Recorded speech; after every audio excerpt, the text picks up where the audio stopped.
Now, we've taken significant steps forward in improving reentry policies and addressing the unintended collateral consequences of certain convictions.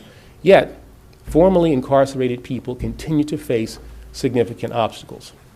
They are frequently deprived of opportunities that they need to rebuild their lives.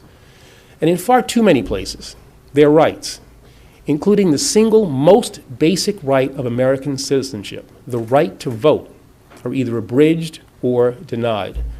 As the Leadership Conference Education Fund articulated very clearly in your recent report, and I quote, "There is no rational reason to take away someone's voting rights for life just because they've committed a crime, especially after they've completed their sentence and made amends," unquote. On the contrary, there's evidence to suggest that former prisoners whose voting rights are restored are significantly less likely to return to the criminal justice system.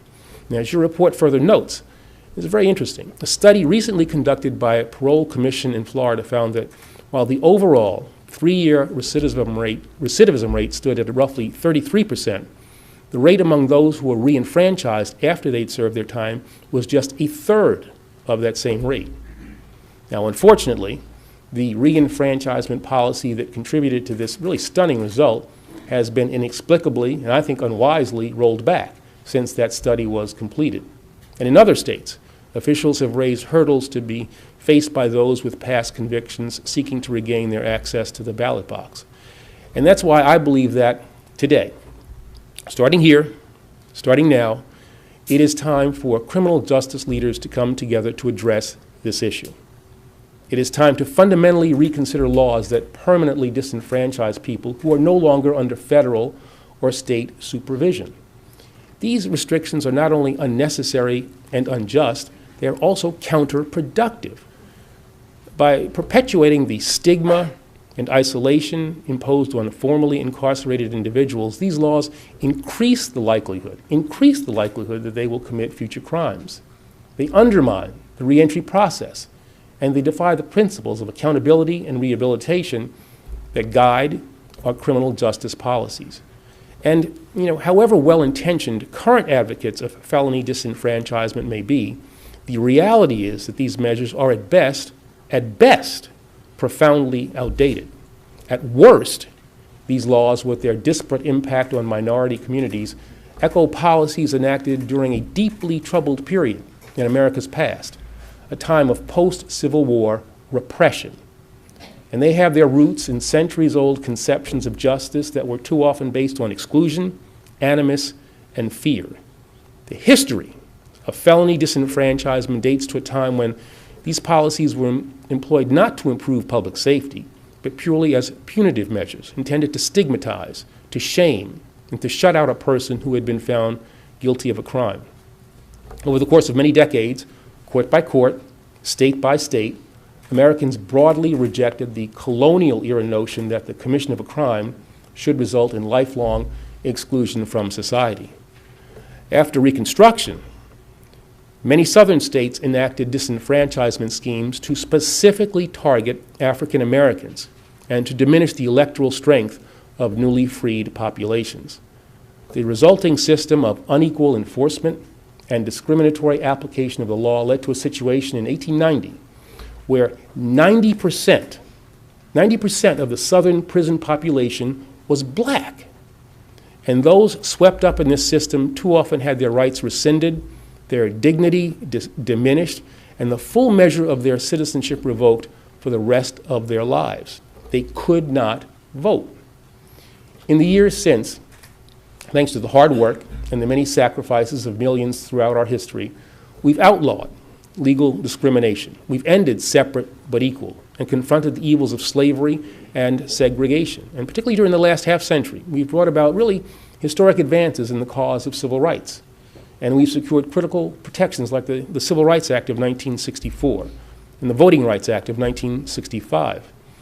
Yet despite this remarkable, once almost unimaginable progress, the vestiges and the direct effects of outdated practices remain all too real. In many states, felony disenfranchisement laws are still on the books, and the current scope of these policies is not only too significant to ignore, it is also too unjust to tolerate. Across this country today, an estimated 5.8 million Americans, 5.8 million of our fellow citizens are prohibited from voting because of current or previous felony convictions. Now, that's more than the individual populations of 31 United States, 31 of our states. And although well over a century has passed since post-Reconstruction states used these measures to strip African Americans of their most fundamental rights, the impact of felony disenfranchisement on modern communities of color remains both disproportionate and unacceptable. Throughout America, 2.2 million black citizens, or nearly 1 in 13 African American adults, are banned from voting because of these laws. In 3 states, Florida, Kentucky, and Virginia, the ratio climbs to 1 in 5. Now, these individuals, and many others, of all races, backgrounds, and walks of life, are routinely denied the chance to participate in the most fundamental and important act of self-governance. They are prevented from exercising an essential right, and they are locked out from achieving complete rehabilitation and reentry, even after they've served the time and paid the fines that they owe. Now, fortunately, despite unfortunate steps backward in a few jurisdictions, and thanks to the leadership of policymakers from both parties and criminal justice professionals like you, in recent years we've begun to see a trend in the right direction. Since 1997, a total of 23 states, including Nebraska, Nevada, Texas, and Washington State, have enacted meaningful reforms. In Virginia, just last year, former Governor McDonnell adopted a policy that began to automatically restore the voting rights of former prisoners with nonviolent felony convictions. Now, these are very positive developments, but many of these changes are incremental in nature. They stop well short of confronting this problem head on. And although we can be encouraged by the promising indications that we've seen, a great deal of work remains to be done. And given what's at stake, the time for incrementalism is clearly over. 11 states continue to restrict voting rights to varying degrees, even after a person has served his or her prison sentence and is no longer on probation or parole, including the state of Florida, where approximately 10% of the entire population is disenfranchised as a result. In Mississippi, roughly 8% of the population cannot vote because of past involvement with the criminal justice system. In Iowa, action by the governor in 2011 caused the state to move from automatic restoration of rights following the completion of a criminal sentence to a very arduous process that requires direct intervention by the governor himself in every individual case. It's no surprise that 2 years after this change, of the 8,000 people who had completed their sentences during that governor's tenure, voting rights had been restored to fewer than 12. It's 12 out of 8,000. Now, that's moving backwards. That's not moving forward.